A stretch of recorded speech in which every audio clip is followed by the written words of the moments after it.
Just bounce to this.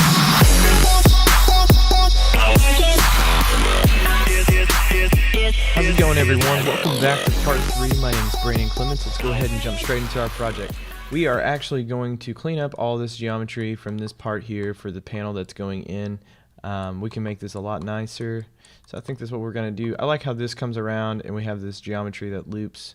So I would like this to kind of loop around just like the bottom portion is. And we'll go ahead and connect that up. And so we can take this line out to get rid of the triangle, and then we'll start drawing this again so it can be a quad.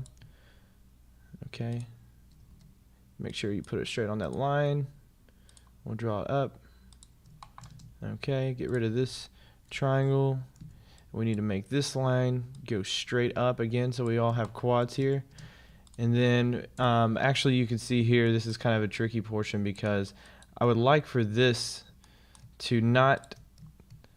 edge not to actually stop at the corner, but rather have an edge that comes down and creates a crease on the bottom portion here. So you can see what I'm doing. I'm just kind of dragging this and clicking so I can have it exactly where I want it. And then we'll cut it off right here and get rid of this guy. Remember, get rid of this, and we'll take this and put it right back how we have it here. So when it's smooth, and when this underlying geometry is smooth, you'll have a holding edge underneath of it, and we can go ahead and line this up and make it a lot nicer. But remember, we can zero this out, scale it 0. And it looks like some of these guys are all crooked too, so we'll do the same thing here. I think this portion up here looks a little crooked to me too.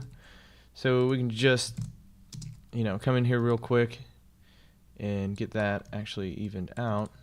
And it looks like somehow, while I was drawing this fast, I must have just gotten super sloppy with this. So to go ahead and straighten out all of these polygons, we can just grab these actual faces that are planar to each other and zero them out. And what I mean is, and zero those out so everything's flush and flat from the top. So we look at it from the top, you can see those are all leveled out, and it looks like we need to do that.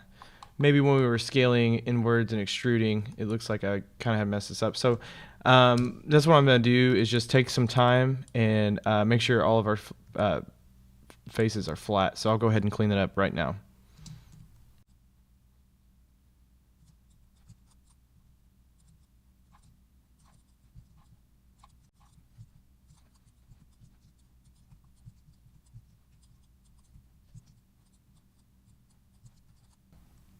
So that was a little weird. I'm not really sure how that happened. Probably somewhere around the process when we were scaling on one of our axes, or actually beveling, we probably lost that, and it just wasn't flush anymore. So apologize for that, but a little bit of cleanup that we have to do now and again doesn't hurt anyone to go through and clean up.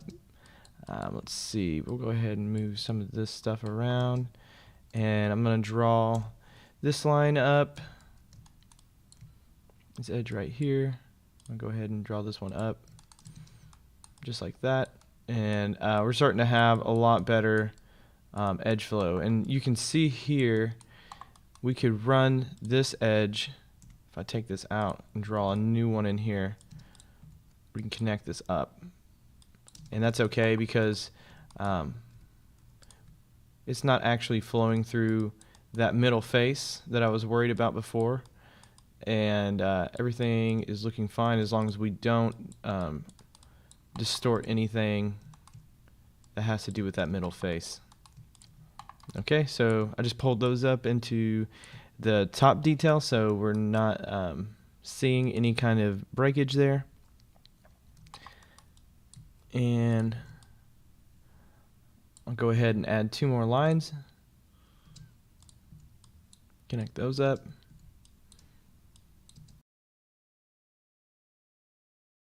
And do the same thing. Add, if we delete this edge here, we can kind of confuse Moto and then add our edge back in exactly how we want it. So it's starting to look a lot better than what it was before.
And you can see as I move around how I've split all this up. But I've just been using the exact same tools that I've been using before, the edge slice and um, that loop slice, just going through and adding in what I would like to see. And on these flat parts, you can still see I have sometimes more than five edges converging in one point, but they're all on very flat surfaces. So when I go ahead and smooth this model, it's not going to make too big of a difference, because in render time I want to see some of those like nice pingy reflections coming off the sides of things.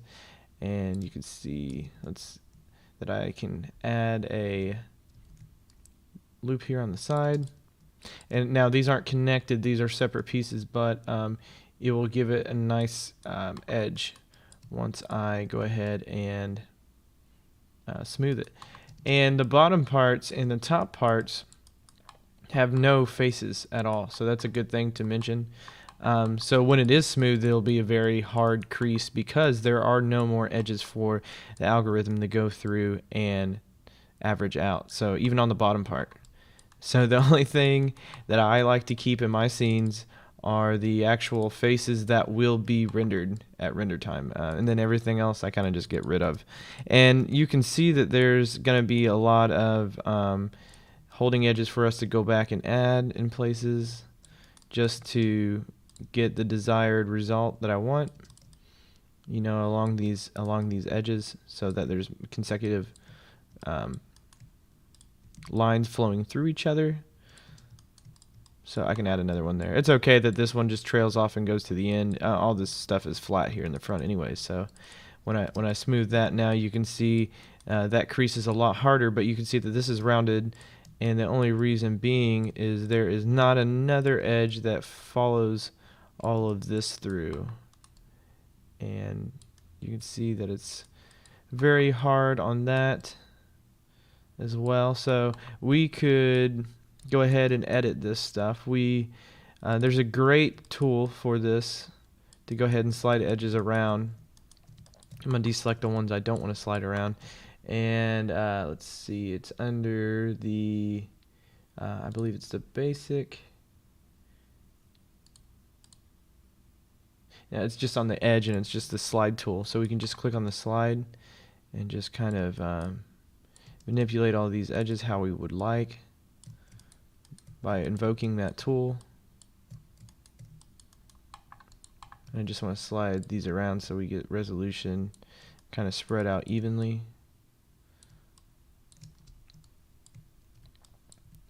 So you can see something like that. And I just kind of go through and clean up what I like. Again, you can just double click on edges that you know that you want to be flat, and just use your scale tool to flatten those out. And that's kind of how I get those nice straight lines going all the way across. And this may be a little bit too much when we go to crease, or when we go to smooth. It's gonna make a hard crease, so I'm gonna kind of move this up again. And I could use the edge slide as well, but I just want to move that up just a little bit. Alright, so we got everything kind of cleaned up how we would like it. We got mostly quads, and I'm going to go ahead and smooth this. And one of the coolest features for us here in Moto is the Ray GL, and it works so well in this viewport because as you're modeling and you're creating these forms, you want to know how these are looking. So I'm going to turn the wireframe overlay off, and you can see that in these creased parts and on the rounded parts, we're getting nice highlights and reflections kind of picking up just from this kind of default specular material that's on there. But overall, the top part's looking pretty sweet. And in the next lesson, we'll go ahead and start adding some more paneling, more detail. So I'll catch you guys in the next one. Remember to comment if you have any questions, or subscribe to the channel so you can keep up with the next lessons that are coming out as soon as we can get them going. So I appreciate it, guys. We'll see you in the next one.